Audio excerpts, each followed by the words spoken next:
እስራኤል በገጠማት ውጥረት ሂዝቦላ አጋጣሚውን እየተጠቀመ መሆኑ ተገለጸ። የአሜሪካ ጦር አባል በማህበራዊ ሚዲያ ባሰፈረው አስተያየት ምርመራ እየተካሄደበት ነው። በኩዌት በረሃ ባዶ የሚሳኤል መያዣ ተገኘ።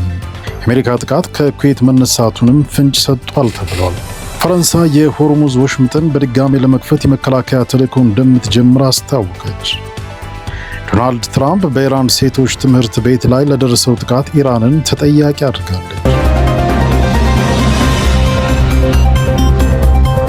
የአሜሪካ ጦር አባል በማህበራዊ ሚዲያ ባሰፈረው አስተያየት ምርመራ እየተካሄደበት ነው። አንድ የአሜሪካ ጦር ሰራዊት አባል ወደ ኢራን ሊሰማራ እንደማይችልና ለዚህም ምክንያቱ በዚያ አካባቢ ያሉ ቆንጆ መልከ መልካም ሴቶች ለወታደራዊ ሚስጥር ጥበቃ ስጋት እንደሚሆኑበት በገለጸበት ጽሑፍ ሳቢያ ከፍተኛ ትችት እየተሰነዘረበት ይገኛል። ህቡ ይህንን አስተያየት በማህበራዊ ሚዲያ ገጹ ላይ ካሰፈረ በኋላ ብዙም ሳይቆይ ያጠፋው ቢሆንም የጽሑፉ ቅጂዎች ግን በስፋት ተሰራጭተዋል። ወታደሩ በጽሑፉ ላይ ወደ መካከለኛው ምስራቅ በተለይም ወደ ኢራን ቢላክ ለደህንነትና ለሚስጥር ጥበቃ አስቸጋሪ እንደሚሆንበት በምሳሌነት ጠቅሷል። ሂዝቦላ አጋጣሚውን እየተጠቀመ ነው ተባለ። እስራኤል በገጠማት ውጥረት ሂዝቦላ አጋጣሚውን እየተጠቀመ መሆኑ ተገልጿል። እስራኤል ትኩረቷንና ቁልፍ የጦር ኃይሏን ወደ ኢራን ዘመቻ ላይ ባደረገችበት በአሁኑ ወቅት በሰሜናዊ ድንበሯ ላይ ከፍተኛ የደህንነት ክፍተት እየተፈጠረ መሆኑን የወጡ መረጃዎች እያመላከቱ ነው። ሂዝቦላ እስራኤል ወደ ሌላ አቅጣጫ መመልከቷን እንደ መልካም አጋጣሚ በመጠቀም ቀደም ሲል እስራኤል ከታጣቂዎች አጽድቻለሁ ባለችው የድንበር አካባቢዎች ላይ የራድዋን ልዩ ኃይል በስውር እንደገና እያደራጀ ይገኛል። እንደ ዘገባው ከሆነ የእስራኤል መከላከያ ሰራዊት ወደ ደቡባዊ ሊባኖስ ለቅድመ መከላከል በሚል የላካቸው ወታደሮች አስቀድሞ በተዘጋጁ የጥቃት ቀጠናዎች ውስጥ እየገቡ መሆኑ ተጠቁሟል። በትንሽና ራሳቸውን ችለው በሚንቀሳቀሱ ቡድኖች በመደራጀት የድሮን ድጋፍ በመጠቀም የእስራኤልን ሰራዊት እንቅስቃሴ በቅርበት እየተከታተሉ ይገኛሉ። ለጥቃት የተጋለጡ የእስራኤል ወታደሮች የጭነት ተሽከርካሪዎችና ምሽጎች በኢራን ስሪት አልማስ በሚባሉ ሚሳኤሎች ኢላማ እየሆኑ ነው። እስራኤል ሂዝቦላን ድሮን በመጥለፍ አቅሟ በጣም ውስን መሆኑ ታምናለች። ከስውር ቦታዎች የሚነሱ ድሮኖች በቢሊዮን ዶላር የሚቆጠረውን የእስራኤል የመከላከያ መረብ ሰብረው እየገቡ ነው። እስራኤል በጣም ርካሽ የሆኑ የሂዝቦላ ድሮኖችን ለመጣል እጅግ ውድ የሆኑ ሚሳኤሎችን ለመጠቀም በመገደዷ ከፍተኛ የፋይናንስ ኪሳራ እየደረሰባት ነው ሲል ብሉምበርግ ዘግቧል። እንዲህ እንዳለ የሰሜናዊ እስራኤል ነዋሪዎችን በድጋሚ ለማፈናቀል ውይይቶች መጀመራቸው ሰምተዋል። ይህም እስራኤል ቀደም ሲል የቀጠናውን ስጋት ለመቅረፍ ያደረገችው ጥረት ወደ መጀመሪያው ቀውስ እየተመለሰ መሆኑን ያሳያል ተብሏል።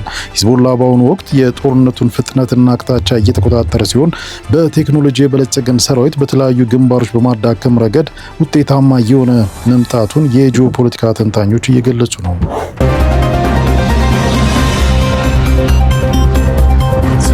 ዶናልድ ትራምፕ ከኢራን ጋር የሚደረገውን ጦርነት በቅርቡ ሊጠናቀቅ እንደሚችል ጠቁሞ ለቢቢሲ የአሜሪካ ሚዲያ ጋር ሲቢኤስ ኒውስ ጦርነቱ በአብዛኛው በጣም እየተጠናቀቀ ነው ብዬ አስባለሁ ብለዋል።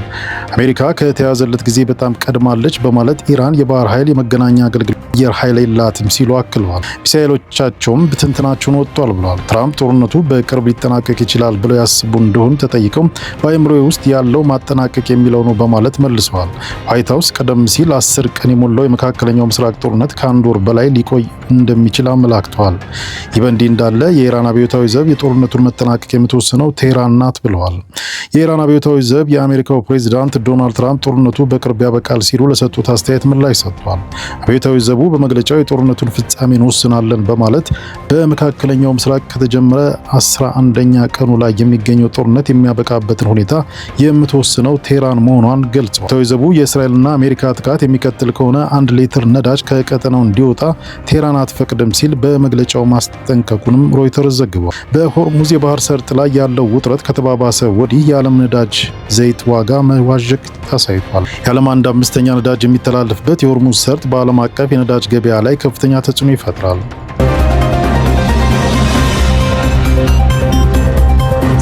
ፑቲን በኢራን ጉዳይ ላይ ይፋ ያደረጉት እውነት። ቭላዲሚር ፑቲን ለአዲሱ የኢራን ጠቅላይ መሪ የእንኳን ደስ አሎት መልእክት አስተላልፈዋል።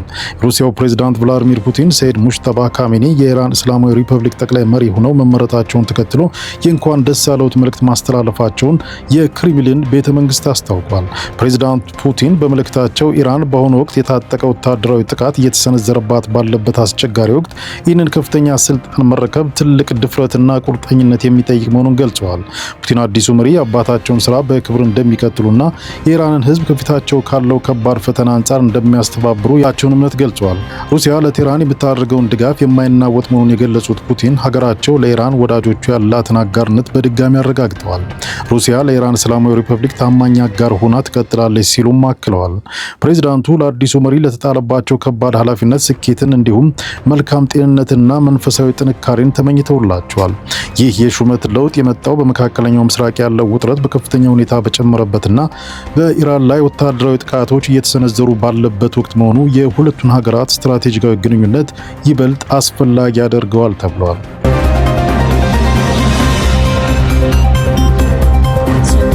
በኩዌት በረሃ ባዶ የሚሳኤል መያዣ ተገኘ።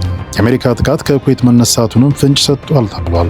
በኩዌት በረሃ ውስጥ ጥቅም ላይ ውሎ የተጣለ 57 የሚሳኤል መያዣ ኮንቴነር መገኘቱ ተረጋግጧል። ይህ ግኝት በአሁኑ ወቅት በአሜሪካና በኢራን መካከል እየተካሄደ ባለው ወታደራዊ ግጭት አሜሪካ ከኩዌት ምድር ወደ ኢራን ጥቃቶችን እየሰነዘረች መሆኑን የሚያሳይ ጠንካራ መረጃ ተደርጎ ተወስዷል። አንድ ግለሰብ በቀረጸውና በማህበራዊ ሚዲያ በተሰራጨው ምስል ላይ እንደሚታየው ኮንቴነሩ የላቀ የቴክኖሎጂ ውጤት የሆነውና ከመሬት ወደ መሬት የሚተኮሰውን ፕላስቲክ ሚሳኤል መለያ ምልክቶችን ይዟል።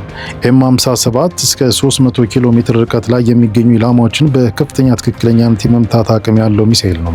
ይህ ሚሳኤል በተለይ ከሂማርስ ማስወንጨፊያዎች ጋር ጥቅም ላይ ይውላል። ሚሳኤሉ የሚጠቀመው ለከባድ ጥቃት እንጂ ለሚሳኤል መከላከያ አይደለም። ባዶ ኮንቴነር በበረሃ መገኘቱ በቅርቡ በአሜሪካ ኦፕሬሽን ኤፒክ ፉሪ በሚል ስያሜ ወደ ኢራን ከተተኮሱት ሚሳኤሎች መካከል አንዱ ከዚያ አካባቢ መነሳቱን ያመላክታል ተብሏል።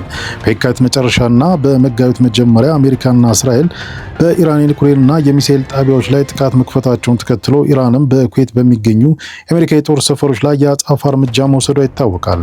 ይህ ግኝት ኩዌት ካለው ግጭት ጋር በተያያዘ የአሜሪካ ጦር ለሚያካሄደው ጥቃት እንደ መነሻ እየተጠቀምባት መሆኑን የሚያረጋግጥ ሲሆን ይህም በክልሉ ያለውን ውጥረት ይበልጥ ሊያባብሰው እንደሚችል ተሰግቷል።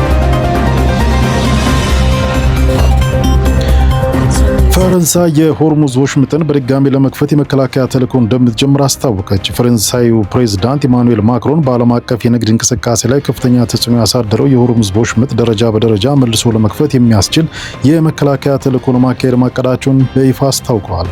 ፕሬዝዳንቱ እንደገለጹት ይህ ተልዕኮ ከሌሎች የአውሮፓና ከአውሮፓ ውጭ ካሉ ሀገራት ጋር በመተባበር የሚከናወን የድጋፍ ተልዕኮ ነው። ዋና ዓላማውም በወሽመጡ ለሚያልፉ የንግድ መርከቦች የደህንነት ጥበቃ በማድረግ ለዓለም አቀፍ ኢኮኖሚ እጅግ ወሳኝ የሆነውን የነዳጅና የተፈጥሮ ጋዝ ዝውውር ማሳለጥ እንደሆነ ተገልጿል። ይህ ሰላማዊና የመከላከያ ተልዕኮ ነው፣ ነገር ግን ለሀገራችንም ሆነ ለዓለም አቀፍ ኢኮኖሚ እጅግ አስፈላጊ ነው ብለዋል። ውይይቶች መጀመራቸውና ተልዕኮ በስርዓት እንደሚመራም ፕሬዝዳንቱ አረጋግጠዋል።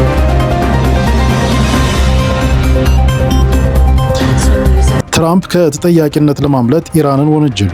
ዶናልድ ትራምፕ በኢራን ሴቶች ትምህርት ቤት ላይ ለደረሰው ጥቃት ኢራንን ተጠያቂ አድርገዋል።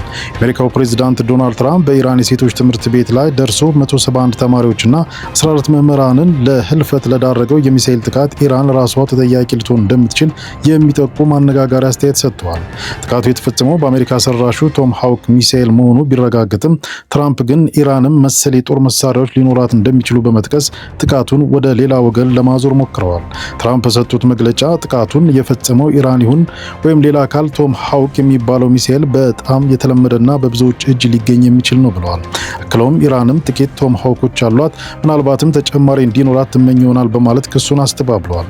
በኢራን ላይ የተፈጸመው ይህ ከፍተኛ የሰው ሕይወት የጠፋበት ጥቃት በቀጠናው ያለውን ውጥረት ይበልጥ አፋፍሞታል።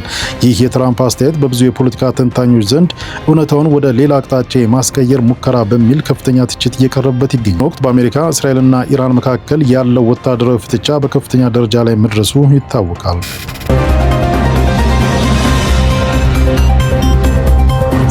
ኢራን በቱርክ ላይ ሁለተኛ የሚሳኤል ጥቃት ሰነዘረች። የኢራንና እስራኤል ጦርነት ወደ አውሮፓና ኔቶ አባል ሀገራት እየተስፋፋ መምጣቱን የሚያሳዩ አዳዲስ ክስተቶች ተመዝግበዋል። የኔቶ አየር መከላከያ በቱርክ የአየር ክልል ውስጥ የገባን የኢራን ፕላስቲክ ሚሳኤል መትቶ ጥሏል። ጦርነቱ ከተጀመረ ወዲህ የኢራን ሚሳኤል በኔቶ አባል ሀገር የአየር ክልል ውስጥ ሲገባ ይህ ለሁለተኛ ጊዜ ነው። ወደ ጋዚያንቴፕ ከተማ አቅጣጫ ሲምዘገዘግ የነበረው ሚሳኤል በኔቶ መከላከያ የተመታ ሲሆን ባዶ ሜዳ ላይ መውደቁም ተገልጿል። ቱርክ በምላሹ 6 F-16 ተዋጊ ጄቶችን በቀጠናው ጥበቃ እንዲያደርጉ ወደ ሰሜን ቆጵሮስ አሰማርታለች። የኔቶ ዋና ጸሐፊ ማርክ ሩት አገራቱ ወደ ጦርነቱ እንዳይገቡ ስጋት እንዳላቸው ገልጸዋል። ሙጅተባ ካሚኒ አባታቸውን ቦታ ተክተው የኢራን የበላይ መሪ መሆናቸው ከተረጋገጠ በኋላ የተለያዩ ሀገራት ተከታዮች ምላሽ ሰጥተዋል።